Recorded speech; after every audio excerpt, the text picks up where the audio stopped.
साथियों नमस्कार। आज की टीचिंग पॉइंट में आपका बहुत बहुत स्वागत है, अभिनंदन है। आज हमारा SSC GD Hindi practice set 3 है। यह सभी प्रश्न पिछले वर्षों में हुई एसएससी जीडी की परीक्षाओं में से लिए गए हैं, जो आपकी बेहतर तैयारी के लिए महत्वपूर्ण साबित होंगे। तो प्यारे साथियों, मेरे चैनल को लाइक, शेयर और सब्सक्राइब जरूर करें। चलिए शुरू करते हैं। क्वेश्चन 1, ऊपरी लिखित का विलोम क्या है? निम्नलिखित, उपर्युक्त, निम्नांकित और पूर्व लिखित। तो ऊपरी लिखित का विलोम है निम्नलिखित। ऊपरी लिखित यानी ऊपर लिखा हुआ, तो ऊपर लिखा हुआ का विलोम होगा नीचे लिखा हुआ यानी कि निम्नलिखित। तो यहाँ पर है उपर्युक्त। ऊपर उपर्युक्त का अर्थ भी ऊपर लिखा ही होता है। और निम्नांकित, नीचे जो अंकित है वो निम्नांकित है। पूर्व लिखित, पूर्व में लिखा गया।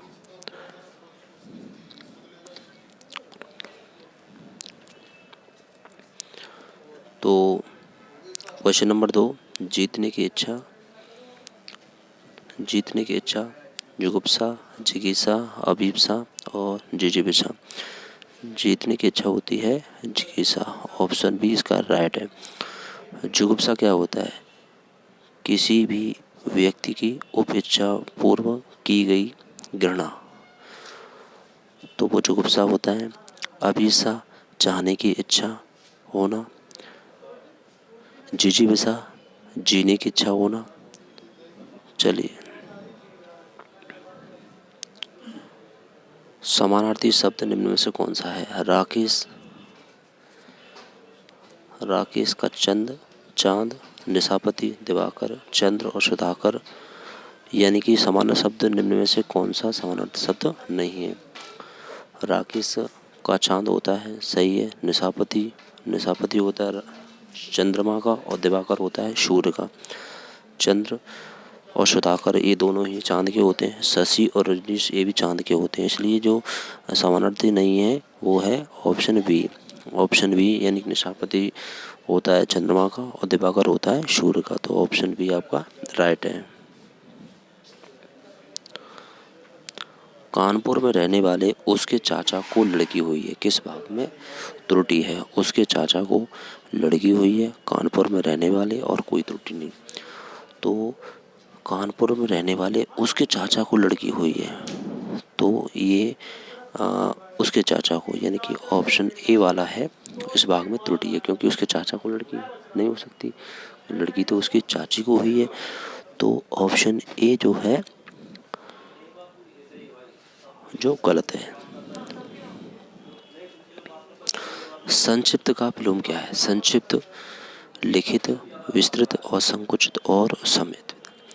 संक्षिप्त यानी कि छोटे रूप में लिखा गया, विस्तृत यानी कि बड़े रूप में लिखा गया, तो संक्षिप्त का होता है विस्तृत। लिखित का लिखा हुआ। संकुचित यानी कि बहुत ही संकीर्ण, संकुचित यानी बहुत ही संकीर्ण, छोटा, है ना। और समेकित यानी कि पूर्ण सभी को समेटे हुए रखना। समेकित यानी कि सभी को समेट पर रखना, एकत्र करना, समेकित होता है। संकुचित यानी कि संकीर्ण, तुच्छ, छोटा। तो संक्षिप्त का जो विलोम रहेगा वो रहेगा विस्तृत। ऑप्शन बी आपका राइट है। हथियार डालने का अर्थ क्या है? विजय होना, लड़ाई होना, पराजय स्वीकार करना, शत्रु को मारना। तो हथियार डालने का जो अर्थ है वो है पराजय स्वीकार करना। ऑप्शन सी आपका राइट है। जीवन भर मैं सत्य का पालन करूंगा। रेखांकित शब्द का अर्थ क्या है? रेखांकित शब्द कौन सा है? जीवन भर। जीवन भर का अर्थ है आजीवन, यानी कि जीवन भर। तो ऑप्शन डी आपका राइट है। आज मुझे भाग 1, बाजार से चादर, भाग 2, खरीदने हैं 3 और कोई त्रुटि नहीं 4। हमें से ये देखना है कि इसके किस भाग में त्रुटि है। आज मुझे बाजार से चादर खरीदने हैं। तो ये सेंटेंस दिया गया है। तो म, इसके जो कौन से भाग में त्रुटि है ये बताना है। तो तीसरे भाग में, चौथे भाग में, दूसरे और फर्स्ट में। तो यहाँ जो है वो भाग 1 में त्रुटि है, क्योंकि आज मुझे नहीं आएगा, ये इसमें आएगा मुझे आज। कर्ता पहले आएगा, मुझे आज। तो भाग 1 में त्रुटि है। चलिए, सही वर्तनी वाले शब्द का चयन करें। संग्रहित, संग्रहित, संग्रहित और संग्रहित। तो आपको पता लग गया होगा, तो ऑप्शन ए वाला जो है वो सही है, संग्रहित। चलिए क्वेश्चन 10 पर चलते हैं। मुझे इस कंपनी में काम करने का 5 वर्ष का खाली स्थान है। तो मुझे इस कंपनी में 5 वर्ष का क्या है, मुझे अनुभव है इस कंपनी में काम करने का।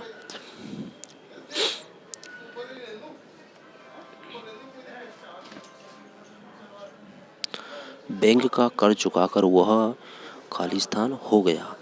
तो वो दयनीय हो गया, कर्ज मुक्त हो गया, खाली हो गया और संतुष्ट हो गया। बैंक का कर्ज चुकाकर वो कर्ज मुक्त हो गया। इसके लिए एक दूसरा शब्द भी आ सकता है, उसका नाम है उऋण।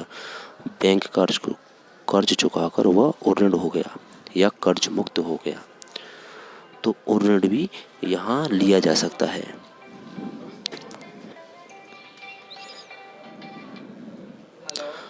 आंख दिखाना इस मुहावरे का अर्थ क्या है? विमुख होना, होश आना, गुस्सा प्रकट होना, निगरानी करना। आंख दिखाना, आंख दिखाने का अर्थ होता है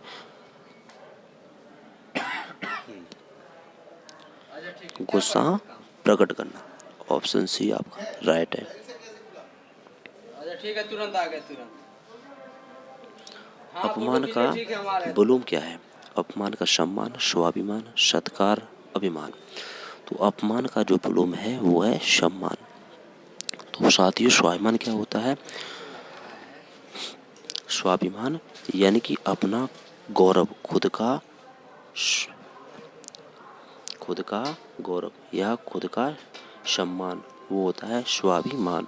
सत्कार क्या होता है? यानी कि सत्कार होता है आदर सत्कार।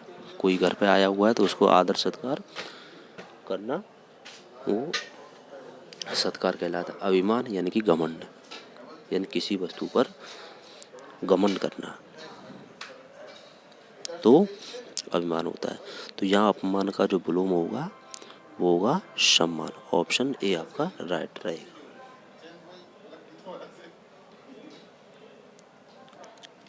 चलिए क्वेश्चन नंबर 14 पर चलते हैं। यमुना का समानार्थी क्या है? अलकनंदा, देवनदी, कृष्णा और भागीरथी। तो यमुना का जो समानार्थी है वो है कृष्णा।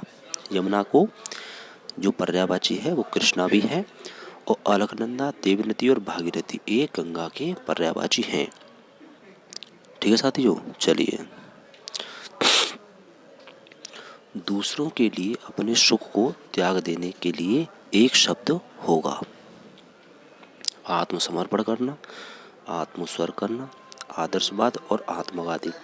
दूसरों के लिए अपने सुख को त्याग देना वो होता है आत्मसर्ग। आत्मसर्ग। अब साथियों, आत्मसमर्पण क्या होता है?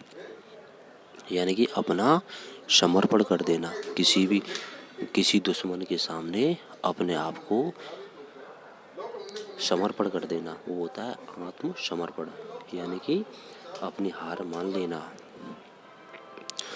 आदर्शवाद होता है यानी कि अच्छे संस्कारों वाला आदर्शवाद। आत्मघाती होता है किसी भी एक निश्चित उद्देश्य के लिए अपने आप को नष्ट कर देना, वो होता है आत्मघाती। तो साथियों, जैसे आपने सुना होगा आत्मघाती हमला, यानी कि ऐसा कोई निश्चित उद्देश्य जिसको पूर्ण करने के लिए अपने आप को समाप्त कर देने वाला हमला, वो होता है आत्मघाती।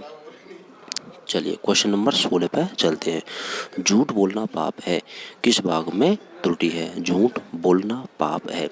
तो साथियों, भाग ए में त्रुटि है। झूठ यानी कि झूठ नहीं होता, वो झूठ होता है।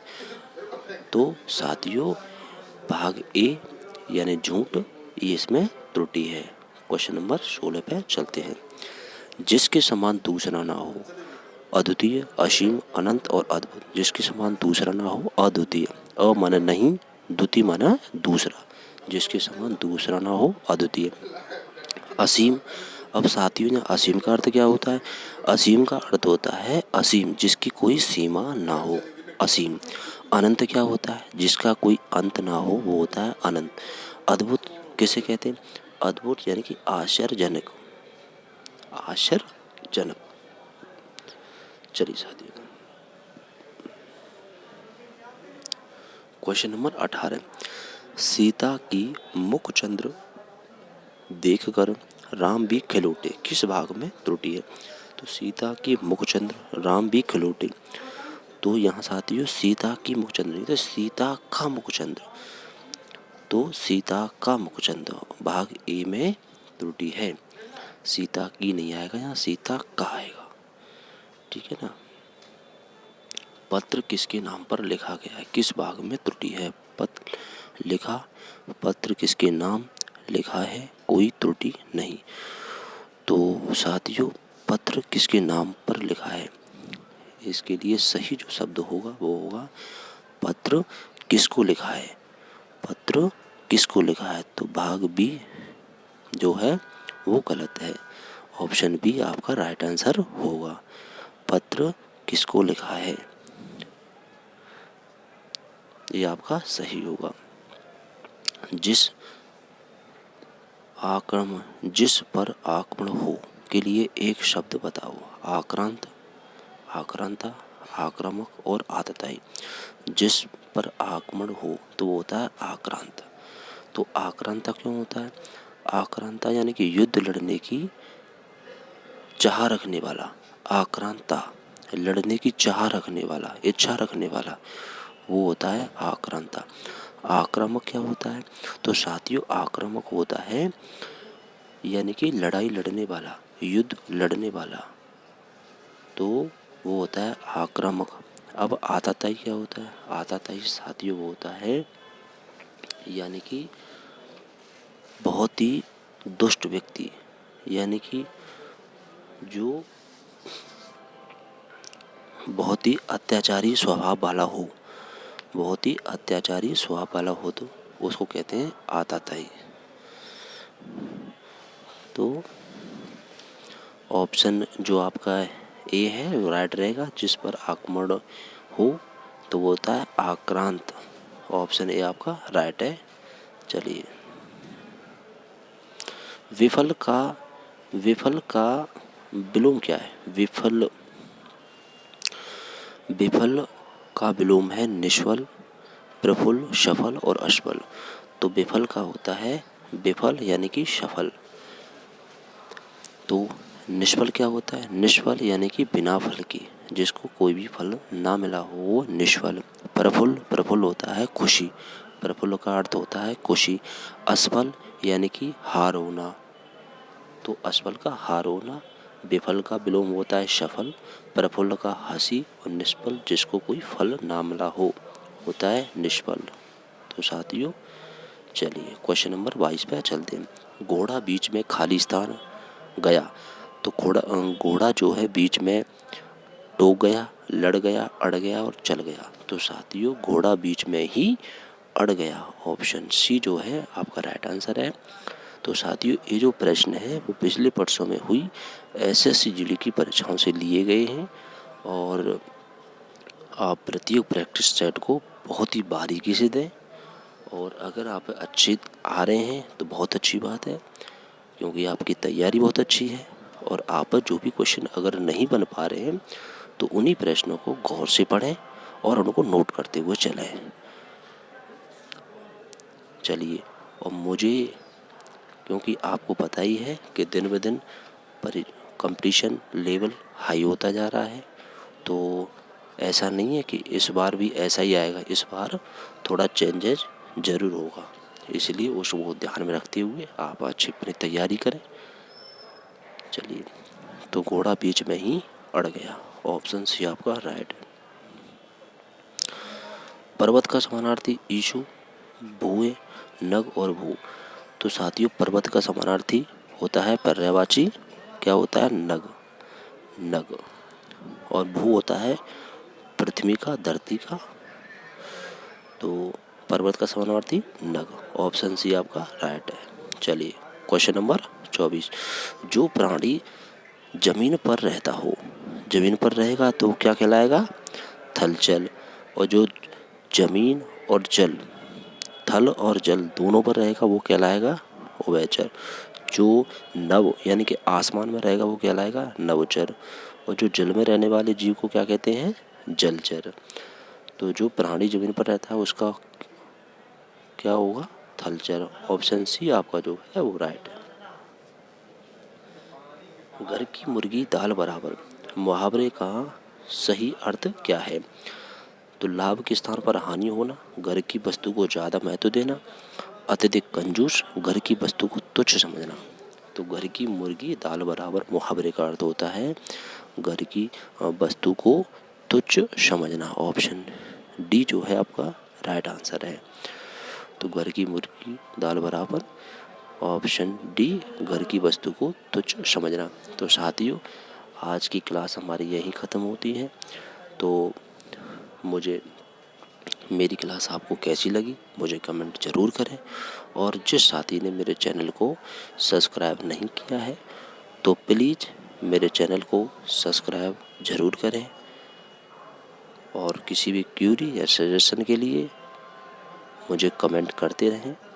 और आपको क्वेश्चन कैसे लग रहे हैं या कुछ उनमें चेंजमेंट करना है तो ये भी मुझे ज़रूर बताएं। जय हिंद।